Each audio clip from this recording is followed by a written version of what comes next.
51장 대야성. 백제의 수도 사비성은 청명한 하늘 아래 찬란한 햇빛을 받으며 고요히 서 있었다. 국사를 보고 있던 의자왕의 주변에는 오랜 시간 지켜온 왕권의 위엄이 흘렀다. 그러나 그 고요함은 백제의 왕이 만들어낸 치밀한 계략의 발단이었다. 사비성의 정전 안에서 의자왕은 평온한 표정으로 대신들과 함께 거대한 계획의 결말을 기다리고 있었다. 이날 사비성의 국정을 논하는 방에 긴급한 발걸음이 울려 퍼졌다. 궁전의 문이 열리자 백제의 명장 윤충이 걸어 들어왔다. 그는 묵직한 철갑옷을 입고 있었고 옷자락에는 먼지가 가득 묻어 있었다. 얼굴은 피로에 지쳐 보였지만 그의 눈빛만은 살아있는 불길처럼 타오르고 있었다. 윤충의 손에는 밀서가 들려 있었다. 전하, 신라의 대하성주 김품석의 막류 거밀로부터 도착한 밀서입니다. 윤충은 존경을 담아 의자왕에게 고개를 숙이며 밀서를 바쳤다. 의자왕은 천천히 밀서를 집어들고 윤충에게 읽어보라고 지시했다. 윤충은 곧바로 밀서를 펼치고 또렷한 목소리로 읽기 시작했다. 김품석은 김춘추의 딸 고타소의 남편이 되어 신라 서부 선급 40여 개를 관할하는 주요 요충지인 대하성의 성주가 되었지만 그의 탐욕과 사치는 하늘을 찌르고 있습니다. 김품석은 신라의 권세를 믿고 백성들을 학대하며 성내의 부녀자들을 능욕하였고 심지어 소장의 아내까지 빼앗아가는 등 온갖 악행을 저질러 왔습니다. 이 자가 성내 백성들에게 얼마나 많은 원성을 샀는지는 이루 말할 수 없습니다. 만일 성군께서 대하성을 공략하신다면 소인이 성 안에서 호응하겠습니다. 윤충의 목소리가 방 안에 울려 퍼지자 대신들은 서로의 얼굴을 바라보며 술렁였다. 그들 중 몇은 고개를 끄덕였고 또 몇은 경멸의 눈빛으로 김품석의 악행을 떠올리며 얼굴을 찌푸렸다. 의자왕의 입계는 희미한 미소가 번졌다. 김춘추의 딸 고타소의 남편이라. 이 자가 신라의 중심에 있는 인물이었으니 신라의 세력 기반을 뒤흔들기에 적격이로다. 김품석은 백성의 피를 짜내고 그들의 원한을 모아 자신의 무덤을 스스로 파고 있었구나. 의자왕의 말에 대신들은 고개를 끄덕이며 그의 판단에 동의했다. 김품석의 악행이 낳은 성내의 불만은 대하성 내부를 뒤흔들고 있었다. 그런 혼란한 상황을 이용해 백제가 대하성을 공격한다면 성내의 민심은 자연스레 백제의 편에 설 것이 자명했다. 윤충. 의자왕이 부드럽게 말했다. 그의 목소리에는 강한 결단이 담겨 있었다. 즉시 날렘 병사만을 이끌고 대하성을 공격하라. 그 자가 백성들에게 한 죗값을 치르게 해야 한다. 명 받들겠습니다, 전하. 윤충은 단호하게 대답하며 몸을 낮추어 예를 갖추었다. 그의 눈에는 강렬한 결의가 서려 있었다. 그날 밤 윤충은 만의 병사들을 이끌고 대하성을 향해 신속히 진군했다. 백제군의 행군은 빗발치는 비처럼 빠르고 조용했다. 밤하늘 아래 대하성을 향해 움직이는 군사들의 발걸음 소리는 하나로 뭉쳐 대지를 울리고 있었다. 정우는 철저한 기밀 유지 속에 대하성으로 다가갔다. 신라군의 주력 부대는 가잠성 공략에 집중하고 있었기에 대하성의 방어는 느슨해져 있었다.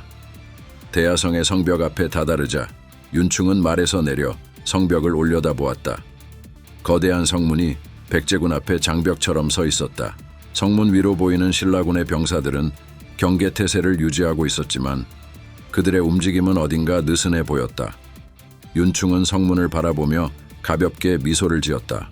껴밀 너의 밀서가 진실이길 바란다. 김품석이 이곳을 피로 물들였다면 그 피의 대가는 오늘 치러지게 될 것이다. 윤충은 깊이 숨을 들이쉬며 검을 뽑아 들었다. 차가운 달빛이 검날에 맺혀 빛났다. 모두 준비하라.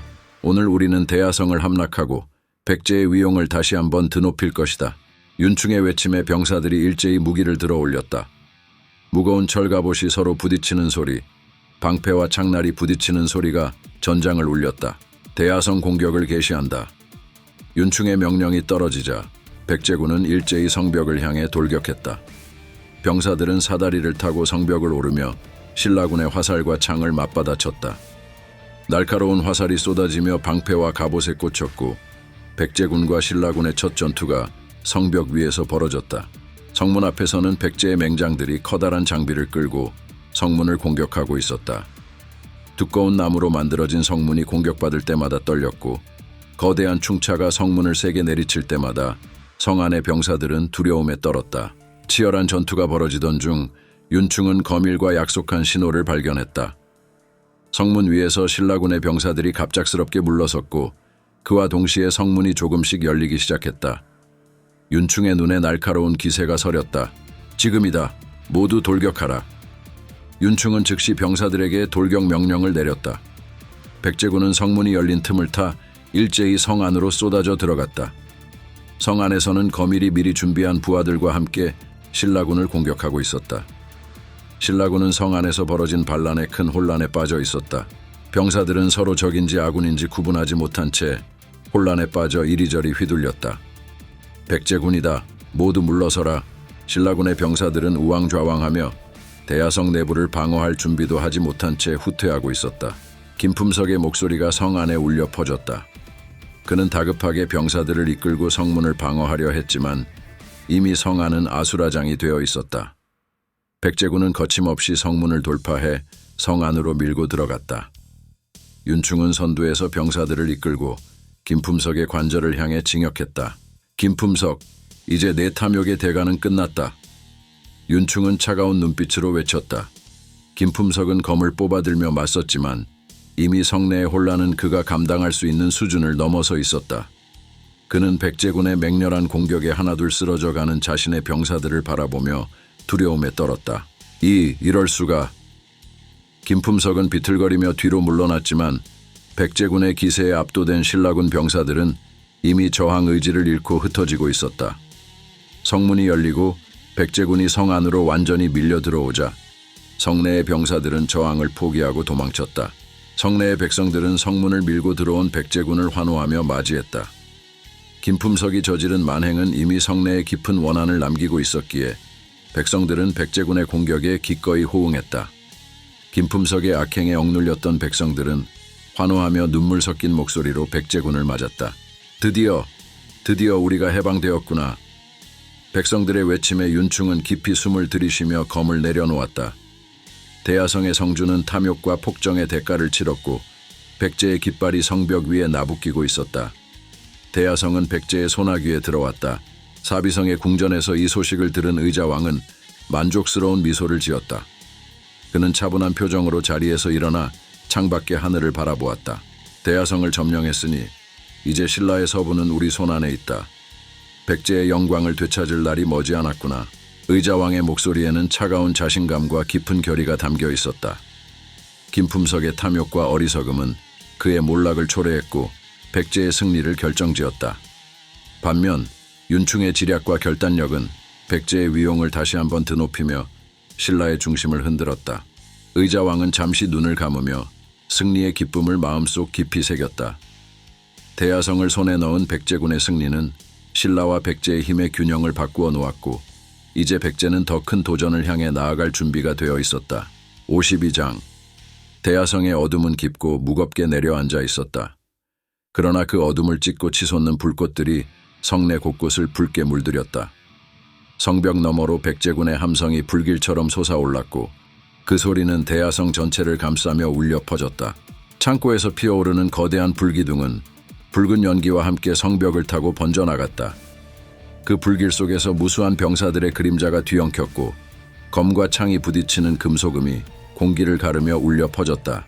윤충은 성 남문 앞에서 말 위에 앉아 눈앞에서 벌어지는 참혹한 광경을 차가운 눈빛으로 내려다보았다. 그의 얼굴에는 감정의 기미조차 없었다. 이 모든 것은 그가 원했던 광경이자 그가 만들어낸 지옥이었다. 성 안에서 들려오는 비명과 무너지는 건물의 소리, 불길이 타오르며 부서지는 소리가 뒤섞여 밤을 지배하고 있었다. 장군, 어찌하여 동문은 공격하지 않습니까? 부하 장수가 다가와 불안한 표정으로 물었다. 이미 대야성의 서문과 남문은 백제군에 의해 장악되었으나 동문은 마치 고의로 비워둔 듯 방치되어 있었다.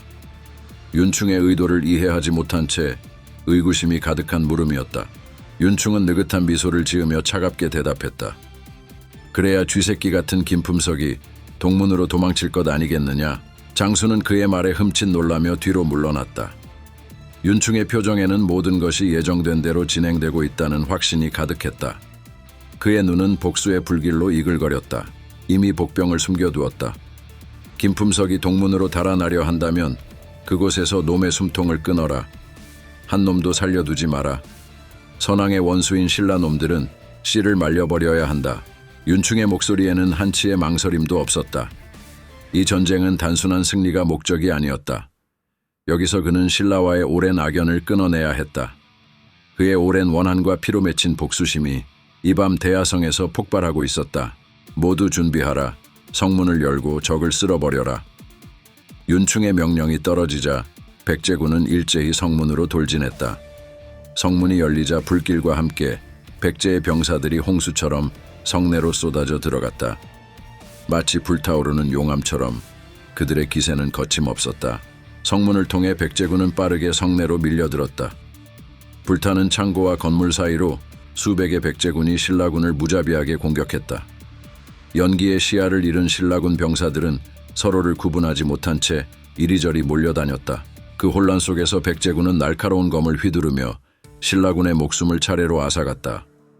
백제군은 한 덩어리가 되어 성내를 휩쓸었고 윤충의 외침이 성벽을 타고 울려 퍼졌다. 신라놈들을 모두 처단하라. 한 놈도 살려두지 마라. 그의 명령에 따라 백제군은 더욱 격렬하게 공격했다. 복수심에 불타오른 그들은 눈앞의 적을 무언가에 홀린 듯 베어냈다. 불길이 사방을 뒤덮는 가운데 신라군은 순식간에 무너져 내렸다. 김품석은 불길에 휩싸인 성을 보고 혼비백산했다. 병사들을 모아 방어선을 구축하려 했으나 이미 늦었다. 백제군의 무자비한 공격은 그가 준비할 시간을 주지 않았다. 병사들은 차례로 쓰러졌고 주요 길목은 백제군이 장악하고 있었다. 어떻게 이럴 수가? 이 자들이 어떻게 성 안에 들어올 수 있었단 말인가? 김품석의 얼굴에는 경악과 분노가 서려 있었다. 그는 급히 몸을 돌려 동문을 향해 달렸다. 그가 피할 수 있는 유일한 길은 동문뿐이었다. 하지만 그곳에는 이미 백제군의 복병이 기다리고 있었다. 윤충은 모든 것을 준비해둔 것이었다. 여기서 끝이다. 김품석. 복병의 지휘관이 찬란한 검을 들어올리며 외쳤다. 김품석은 두려움에 휩싸였다. 절망에 빠진 그는 도망치려 했지만 이미 앞뒤로 그를 둘러싼 백제군은 그를 놓아줄 기미가 없었다. 김품석의 눈에는 두려움과 공포가 서려 있었다. 필사적으로 항변하려 했으나 그의 입술은 말라붙어 떨리고 있었다. 그 순간 복병들이 일제히 검을 휘둘렀고 그의 몸은 검날에 꿰뚫리며 피가 튀었다. 붉은 피가 땅에 떨어지며 김품석의 마지막 숨이 거칠게 새어나왔다. 고타소, 내가. 그의 목소리는 힘없이 끊겼다. 발버둥칠 겨를도 없이 그의 목이 단칼에 잘려나갔다. 잘려나간 머리가 피투성이가 된 몸통을 떠나 성벽 위로 높이 치솟았다. 백제군 병사들은 그 머리를 성벽에 높이 걸었다. 성벽 위에서 김품석의 잘린 머리가 무력하게 매달려 죽음의 메아리를 성 안으로 퍼뜨렸다. 김춘추에게 전해라. 내 사위의 말로가 이곳에 있다. 윤충의 말에 병사들은 백제의 깃발을 성벽에 내걸었다. 깃발이 성벽을 휘감으며 펄럭였고 백제군 병사들은 환호하며 승리의 함성을 질렀다. 피로 물든 성내, 모든 것이 불타고 쓰러져가고 있었다. 윤충은 천천히 말에서 내려 성벽 위로 올라갔다. 그가 바라본 성 안의 모습은 참혹하기 짝이 없었다. 불길은 사그라들고 있었지만 성내의 모든 것은 피로 물들어 있었다. 쓰러진 병사들, 불타버린 건물들, 그리고 혼란 속에서 울부짖는 신라의 잔당들. 이곳은 더 이상 신라의 성이 아니었다. 복수와 피의 대가가 지불된 백제의 땅이었다. 윤충은 성벽 위에서 성내 상황을 내려다보며 조용히 숨을 내쉬었다. 복수는 이루어졌다. 그의 손으로 그의 병사들로 신라의 악행을 끝내고 그 모든 원한을 갚았다. 그러나 그의 가슴 속에는 여전히 무거운 무언가가 남아있었다. 복수심은 여전히 불길처럼 타오르고 있었다. 신라의 피로 갚아야 할 것이 많다. 오늘은 시작일 뿐이다. 윤충은 성벽 위에 서서 한참 동안 피로 물든 풍경을 바라보았다. 그가 느끼는 것은 승리의 기쁨이 아니었다. 그저 씁쓸함과 공허함, 그리고 끝없는 복수심뿐이었다. 백제의 깃발이 대야성의 성벽 위에서 높이 펄럭였다. 그 깃발 아래에서 윤충은 천천히 눈을 감았다. 대야성은 이제 영원히 백제의 땅이다. 53장. 백제의 수도 사비성은 여명 속에 잠겨 있었다. 하늘은 서서히 푸른빛으로 물들어가고 수평선 너머로 떠오르는 햇살이 천천히 도시를 깨우기 시작했다. 새벽에 찬 공기는 도성 곳곳을 감싸며 고요하게 흘렀다. 성벽 위에서는 군사들이 느린 동작으로 순찰을 돌고 있었고 어둠이 아직 가시지 않은 도성 안은 긴장과 정적 속에 잠겨 있었다. 사비성 중심의 궁궐 안, 고요한 정전청 뒤엔 안에는 촛불이 아련히 타오르고 있었다. 의자왕은 천천히 손을 들어 촛불에 흔들리는 불꽃을 바라보았다. 그의 눈동자는 먼 곳을 응시하고 있었고 심장의 고동소리가 귓가에 울렸다. 전장에 나가 있는 윤충의 소식이 궁궐로 전달될 때까지 그는 한순간도 눈을 붙일 수 없었다. 대야성. 의자왕은 가만히 혼잣말처럼 읊조렸다. 대야성은 신라 서부 방어선의 요충지였다. 그곳을 차지한다는 것은 신라의 강력한 방어선을 무너뜨린다는 의미였다. 그러나 그것만이 아니었다. 대야성을 차지하는 것은 선왕의 원한을 갚고 백제의 자존심을 되찾는 첫걸음이기도 했다. 오늘 밤의 결전은 단순한 승리를 넘어서는 의미를 지니고 있었다. 갑작스레 문이 열리고 전령이 황급히 뛰어들어왔다. 그의 얼굴은 피곤에 지쳐 있었고 입에는 땀이 송골송골 맺혀 있었다. 그가 뛰어오는 순간 의자왕의 심장은 한순간 멎는 듯했다. 전령은 황급히 예를 갖추며 보고했다. 전하, 윤충 장군이 대야성을 함락하였습니다. 김품석과 그의 부인 고타소의 목을 쳤습니다. 전령의 목소리가 정전 안에 울려 퍼지자 잠시 동안 궁궐 안은 깊은 정적에 빠졌다. 그 순간이 영원처럼 길게 느껴졌다. 전령의 말이 끝나기도 전에 의자왕의 좌측에 있던 성충이 환호를 터뜨렸다. 전하, 감축드립니다. 대야성을 함락하다니 이 얼마나 경사스러운 일입니까? 성충의 목소리는 기쁨으로 가득했다. 그러나 의자왕의 귀에는 그 목소리가 아득하게 들려올 뿐이었다. 그의 손끝이 떨리고 있었다. 눈앞이 아찔해지며 머리끝에서부터 발끝까지 전율이 흘렀다. 마치 무언가 강렬한 전류가 온몸을 타고 흐르는 듯한 감각이 의자왕을 휘감았다. 눈앞이 순간적으로 빙그르르 돌았다. 그는 아래 십수를 깨물며 정신을 차렸다. 그때 여명의 빛이 정전 안으로 스며들기 시작했다. 의자왕은 천천히 고개를 들어 붉은 빛을 띠며 떠오르는 햇살을 바라보았다. 그 순간 그는 자신이 이룬 승리의 의미를 온몸으로 실감했다.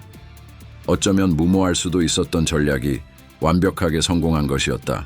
대야성의 함락, 신라의 권력에 타격을 입히고 선왕의 원수를 갚는 첫걸음을 이룬 순간이었다.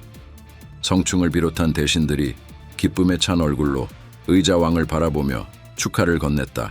전하, 이 모든 것이 전하의 뛰어난 지휘와 결단 덕분입니다. 대야성을 함락하다니 이제 신라의 서부 방어선이 무너졌습니다. 더 큰 승리가 우리를 기다리고 있을 것입니다. 백제의 영광이 다시 돌아왔습니다, 전하. 대신들의 축하가 이어졌다. 의자왕은 천천히 고개를 들고 그들을 둘러보았다. 그의 얼굴에는 미묘한 미소가 떠올랐다. 그러나 그 미소 속에는 단순한 기쁨만이 아니라 깊은 결의와 단호함이 서려 있었다. 대야성을 함락하고 신라의 김품석과 고타소의 목을 쳤다. 이는 선왕의 원수를 갚는 첫걸음일 뿐이다. 의자왕의 목소리는 그 어느 때보다도 단호했다. 그의 눈은 먼 곳을 응시하고 있었다. 그는 단순히 과거의 복수를 넘어 백제의 새로운 시대를 열어갈 준비가 되어 있었다. 이번 전쟁의 주역들은 모두 그가 직접 발탁한 신진 세력들이었다. 윤충, 성충 그리고 많은 새로운 인물들이 그의 곁에 있었다. 의자왕은 그들과 함께 백제의 영광을 되찾을 것을 다짐했다. 이제 시작이다. 그는 조용히 자신에게 그리고 그의 신하들에게 말했다. 그 목소리는 천천히 그러나 강렬하게 정전 안에 울려 퍼졌다. 성충을 비롯한 대신들은 의자왕의 목소리에 가슴이 뛰는 것을 느꼈다. 의자왕의 말 속에는 흔들림 없는 결의와 확신이 서려 있었다. 우리는 백제를 다시 일으킬 것이다. 우리의 원한은 여기서 끝나는 것이 아니라 새로운 백제를 위한 도약의 시작이다.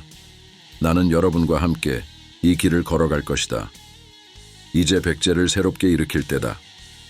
의자왕은 천천히 고개를 들어 도성 너머 멀리서 떠오르는 태양을 바라보았다. 붉은 태양이 차갑던 새벽의 어둠을 밀어내며 천천히 떠오르고 있었다. 그 빛은 마치 백제의 새로운 시대를 예고하듯 찬란하게 퍼져나갔다. 우리는 백제의 미래를 책임져야 한다. 그리고 우리의 손으로 새로운 역사를 써나가야 한다. 내가 선왕의 원수를 갚고 백제를 다시 일으킬 것을 선포하노라. 의자왕의 목소리는 또렷하고 강렬했다. 그의 말이 끝나자 신하들은 모두 한마음으로 외쳤다. 백제의 영광을 위해 우리는 전하를 따르겠습니다. 그들의 목소리는 성벽을 타고 울려 퍼졌다. 54장. 이른 새벽, 하늘은 여전히 어둠에 잠겨 있었지만 동쪽 하늘 끝에서는 서서히 여명이 밝아오고 있었다. 차갑고 날카로운 새벽바람이 신라수도 금성의 저택 정원을 스쳐 지나갔다. 나무십들은 바람에 흔들리며 무언가를 속삭이는 듯한 소리를 냈고 그 바람은 모든 비극을 예감이라도 한 듯 음산하게 불어왔다. 김춘추는 그 정원의 한가운데 홀로 서 있었다. 억지로 눈을 감아보려 했지만 잠은 오지 않았다. 피곤과 긴장이 서린 그의 눈은 천천히 정원의 가장자리로 향했다. 나뭇가지들이 바람에 흔들리며 스치는 소리가 요란했지만 그는 그 소리를 듣는 둥마는둥했다. 그의 정신은 이미 현실을 벗어나 저 먼 곳에 머물러 있는 듯했다. 멍하니 먼 하늘을 바라보는 그의 임에는 차가운 항의 속에서도 식은땀이 맺혀 있었다. 대야성이 무너졌다. 그는 속으로 천천히 되뇌었다. 신라 남부 최대의 요충지이자 남부 방어선의 핵심 중의 핵심이었던 대야성이 허무하게 무너졌다는 사실을 그는 믿을 수 없었다. 그러나 전령이 전한 소식은 그의 마음을 가차없이 후벼 팠다. 대야성이 함락되었습니다. 성주 김품석과 고타소 부인이 윤충에게 살해당했습니다. 전령의 그 말이 머릿속에서 끊임없이 맴돌았다. 그 순간 김춘추는 자신도 모르게 나뭇가지를 붙잡았다. 손끝에 느껴지는 나뭇가지의 까칠한 감촉에도 그는 그것을 인식하지 못했다. 그의 눈은 멍하니 공허한 허공을 응시하고 있었다. 마치 그의 영혼이 육체를 떠나 저 먼 곳으로 떠나가 버린 듯한 느낌이었다. 대야성은 그의 딸 고타소와 그녀의 남편 김품석이 지키고 있었다. 고타소는 그가 그토록 사랑하고 눈에 넣어도 아프지 않을 정도로 소중한 딸이었다.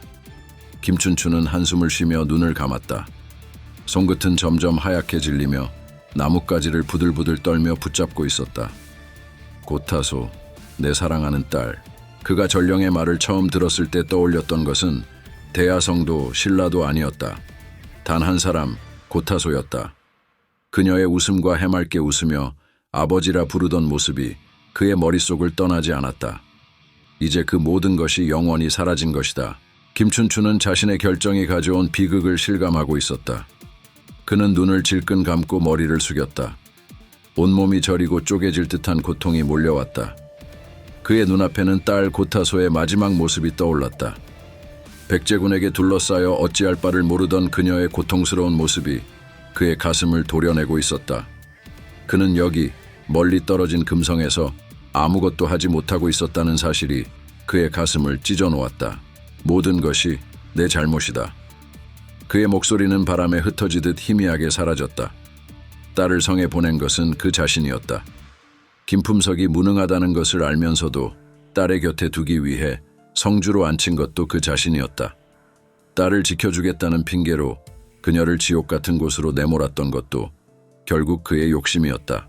김춘추는 고개를 들어 하늘을 바라보았다. 그의 눈동자가 떨리고 있었다. 그의 눈에는 절망과 후회가 가득 차 있었다. 믿을 수 없는 현실 속에서 딸의 마지막 목소리가 끊임없이 울려 퍼지고 있었다. 그녀가 그를 부르며 애타게 도움을 요청하던 그 목소리가 그의 가슴 속에 비수처럼 박혀 있었다. 고타소, 내 딸. 김춘추는 떨리는 손을 억지로 들어 나뭇가지를 붙잡았다. 손가락 마디마디가 파르르 떨렸지만 그는 그 손을 놓지 않았다. 나뭇가지가 부서질 듯이 휘어졌다. 그러나 그는 그 손을 놓을 수 없었다. 마치 그것이 끊어지면 그의 정신마저도 끊어질 것만 같았다. 모든 것이 내 잘못이야. 내가 고타소를, 내 딸을 죽게 만들었어. 김춘추는 아무 말도 하지 못한 채 서 있었다. 그의 마음속에서는 거대한 슬픔의 파도가 몰아치고 있었다. 그의 눈에는 믿을 수 없는 현실과 후회가 가득한 채 한없이 공허한 허공만을 응시하고 있었다. 그는 마치 석상처럼 움직이지 않고 멈춰 있었다. 어떻게 이럴 수가, 어찌하여 눈물 한 방울조차 흐르지 않았다. 그는 그저 입술을 앙다물고 있을 뿐이었다. 억지로 참아낸 울음과 비명이 그의 입술에서 흘러나왔다. 울면 안 돼, 울면 안 돼. 그는 마음속으로 끝없이 되뇌었다. 그러나 그의 목소리는 점점 더 떨리고 있었다. 가슴속 깊은 곳에서부터 치밀어 오르는 분노와 슬픔이 그의 가슴을 휘젓고 있었다. 그는 눈을 감으려 했지만 눈을 감을 때마다 떠오르는 것은 딸의 얼굴이었다. 그녀의 웃음, 밝은 목소리, 해맑은 눈동자. 그 모든 것이 이제 더 이상 그의 앞에 없었다. 김춘추는 천천히 고개를 들어 다시 한번 하늘을 바라보았다. 여명의 빛이 서서히 밝아오고 있었다. 하늘 끝에서 서서히 붉은 태양이 떠오르며 그의 얼굴을 비추기 시작했다. 그러나 그 빛은 전혀 따뜻하지 않았다. 차가운 여명의 빛이 그의 얼굴에 그림자를 드리우고 있었다. 고타소. 김춘추는 딸의 이름을 되뇌었다. 목이 메어 더 이상 말을 잇지 못했다. 그의 목소리에는 애절함과 후회가 짙게 배어 있었다. 그러나 그 순간 그의 눈동자의 변화가 일어났다. 슬픔과 죄책감이 서서히 사라지고 그 자리에 뜨겁고도 차가운 무언가가 자리 잡았다. 백제, 이 원한을 갚으리라. 이 비극을 결코 잊지 않으리라. 김춘추의 손끝이 서서히 나뭇가지를 놓았다. 그의 눈동자는 차갑게 빛나고 있었다. 그 눈동자 속에서는 결코 사그라지지 않을 불꽃이 타오르고 있었다. 그는 여명을 응시하며 천천히 고개를 들었다. 백제, 나는 반드시 너희에게 이 원한을 돌려줄 것이다. 김춘추의 마음속에는 서서히 복수심이 자리 잡고 있었다. 그가 사랑하는 딸을 잃게 만든 백제, 그들을 향한 복수심이 불길처럼 타오르고 있었다. 그는 결코 이 슬픔을 잊지 않으리라. 반드시 이 원한을 갚으리라. 기억하겠다. 내가 이 모든 것을 반드시 기억하리라. 그는 천천히 손을 뻗어 여명을 가리켰다. 저 멀리 떠오르는 붉은 태양을 향해 그는 서서히 주먹을 쥐었다. 그의 손끝에는 다시금 힘이 들어가 있었다. 그의 얼굴에는 복수의 맹세가 서려 있었다. 이제 그는 이 고통을 단순한 슬픔으로 남겨두지 않을 것이다. 이 슬픔은 그의 힘이 될 것이고 이 비극은 그의 맹세가 될 것이다. 김춘추는 마치 혼잣말하듯 그러나 결연하게 중얼거렸다. 반드시 갚아주겠다. 그의 목소리는 차갑고 날카로웠다. 그 목소리는 새벽 공기를 가르며 어딘가 먼 곳으로 사라져갔다. 대인, 구독과 좋아요 부탁드리겠습니다. 소인, 목숨을 바치겠습니다.